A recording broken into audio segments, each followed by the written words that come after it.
Arga duduk di tepi dermaga, memandang laut yang sejak kecil memberinya rasa tenang. Namun hari itu, laut justru memantulkan kekacauan dalam dirinya. Gelombang memukul tiang-tiang kayu dengan keras, seolah menggambarkan pikirannya yang berisik. Ia baru saja kehilangan pekerjaan. Dan lebih buruk lagi, tunangan yang selama 3 tahun menemaninya pergi tanpa alasan yang jelas. Kadang hidup melemparkan badai hanya untuk menguji fondasi. Gumamnya lirih, mengingat kata-kata gurunya dulu. Namun bagi Arga, badai itu terasa terlalu besar, terlalu mendadak, terlalu keyam. Seminggu sebelumnya, hidup Arga masih rapi. Ia bekerja sebagai teknisi elektronik di sebuah perusahaan besar dan ia yakin akan naik posisi. Ia menabung untuk menikahi Rani, perempuan yang ia cintai sejak kuliah, tapi badai datang tanpa memberi tanda. Perusahaannya mengalami restrukturisasi. Banyak divisi dipangkas dan nama Arga termasuk di dalam daftar. Surat pemutusan kontrak diserahkan tanpa penjelasan panjang. Ia pulang dengan tubuh berat, namun ia yakin Rani akan menguatkannya. Namun yang menunggunya justru pesan singkat. "Maaf Ga, aku butuh waktu sendiri. Kita sudahi ini dulu." Tanpa penjelasan, tanpa ruang diskusi, Rani pergi seperti bayangan yang hilang terlindas cahaya. Sejak saat itu, Arga seperti menjalani hari tanpa tujuan. Ia tidur larut, bangun tanpa semangat, makan seadanya. Teman-temannya mencoba menghubungi, tetapi ia tak menjawab. Arga merasa pecah, seperti kapal yang kehilangan nahoda dan terombang-ambing di tengah samudra. Di dermaga itu ia duduk setiap sore, hanya mendengarkan suara laut dan mencoba melupakan semuanya. Suatu hari, seorang lelaki tua duduk di sampingnya. Sorot matanya teduh meski keriput wajahnya memperlihatkan umur yang panjang. "Kau sering di sini," kata lelaki itu, seperti orang yang sedang menunggu badai reda. Arga tersenyum pahit. "Kalau bisa, saya ingin badai itu tidak pernah ada." Lelaki itu terkekeh pelan. "Nak, kau tahu apa tujuan badai dalam hidup?" Arga mengangkat bahu. Ia menunggu jawaban. "Badai ada untuk memaksamu berubah," kata lelaki itu.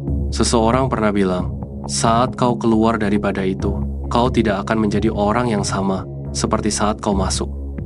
Itulah tujuan badai itu ada." Arga terdiam. Kata-kata itu menghantam dadanya. Bukan karena ia baru mendengarnya, melainkan karena ia tak pernah mencoba memahaminya. Beberapa hari setelah pertemuan itu, Arga memutuskan untuk tidak lagi menghindari rasa sakitnya. Ia mulai menulis semua perasaannya di sebuah buku. Kemarahan, ketakutan, kehilangan, ia membiarkan semuanya mengalir. Saat menulis, ia sadar sesuatu. Selama ini, ia hanya berusaha mempertahankan hidup yang nyaman, bukan hidup yang membuatnya berkembang. Pekerjaan yang hilang, itu sebenarnya sudah lama membuatnya jenuh. Dan hubungan dengan Rani, jika ia jujur, penuh kecemasan dan ketidakseimbangan. Arga selalu berusaha membahagiakan Rani, tetapi jarang memikirkan kebahagiaan dirinya sendiri. Badai itu menghancurkan banyak hal. Tetapi dari reruntuhan itulah, ia mulai melihat apa yang sesungguhnya ia inginkan. Arga mulai memperbaiki rutinitasnya. Ia membersihkan kamarnya, merapikan meja kerja, dan memperbaiki peralatan elektronik kecil milik tetangga. Perlahan, ia mendapatkan pemasukan tambahan. Ia mengingat bahwa ia pernah bermimpi membuka bengkel elektronik sendiri, tetapi tak pernah berani karena pekerjaannya terlalu nyaman. Suatu pagi, ia bertemu kembali dengan lelaki tua di dermaga Pak Santosa. Lelaki itu membawa pancing dan 2 termos kopi. "Kau terlihat lebih hidup," kata Pak Santosa sambil menyerahkan 1 termos. Arga tersenyum. "Saya hanya mencoba berdamai dengan badai." "Berdamai itu langkah pertama," jawab Pak Santosa. "Langkah selanjutnya adalah belajar menari di dalam badai." Arga tertawa kecil. "Saya masih belajar." Pak Santosa menepuk bahunya. "Itu yang terpenting." Dengan semangat yang baru, Arga mulai merintis bengkel kecil di garasi rumahnya. Ia membuka layanan servis elektronik dan perakitan modul sederhana. Ia mempromosikan usahanya lewat media sosial dan dari mulut ke mulut. Tak disangka, pesanan mulai banyak berdatangan. Ia memperbaiki speaker rusak, menyolder kabel yang putus, memperbarui perangkat komputer. Bahkan, ia menerima tawaran untuk memberi pelatihan dasar di sebuah sekolah kejuruan. Hari-harinya terasa kembali penuh makna. Pada suatu malam, saat ia menutup bengkelnya, Rani menghubunginya. "Gah, boleh kita bicara?" Arga terdiam beberapa detik sebelum menjawab. "Tentu." Besok di kafe dekat taman, Rani datang lebih awal. Matanya tampak lelah, seolah menyimpan sesuatu yang berat. Ia meminta maaf atas kepergiannya yang tiba-tiba. Ia bercerita tentang tekanan keluarganya, kecemasan pribadinya, dan kebingungan yang membuatnya memilih lari.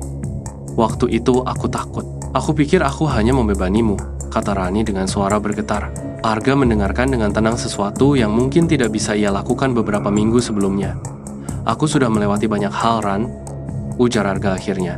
"Dulu aku berpikir aku tidak bisa hidup tanpamu. Sekarang aku sadar aku harus bisa hidup dengan diriku dulu sebelum kupikir tentang siapapun." Rani menunduk. "Apa? Kamu masih mau mencoba lagi?" Arga tersenyum lembut. "Bukan senyum kemenangan, tapi kelegaan." "Aku menghargai perasaanmu," jawabnya. "Tapi aku sudah bukan Arga yang sama seperti yang kau tinggalkan. Dan aku rasa aku harus berjalan di jalan yang baru."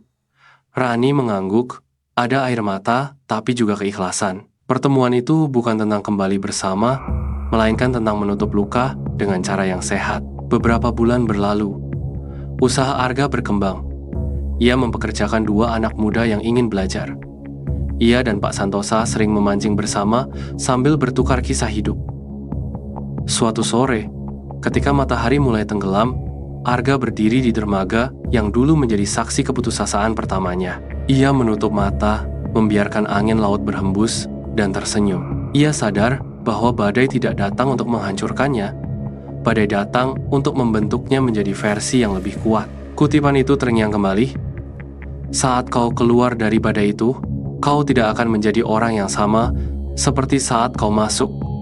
Itulah tujuan badai itu ada. Dan Arga tahu, ia telah keluar dari badai itu sebagai dirinya yang baru. Bukan versi yang sempurna, tapi versi yang lebih berani, lebih lapang, dan lebih siap menghadapi dunia.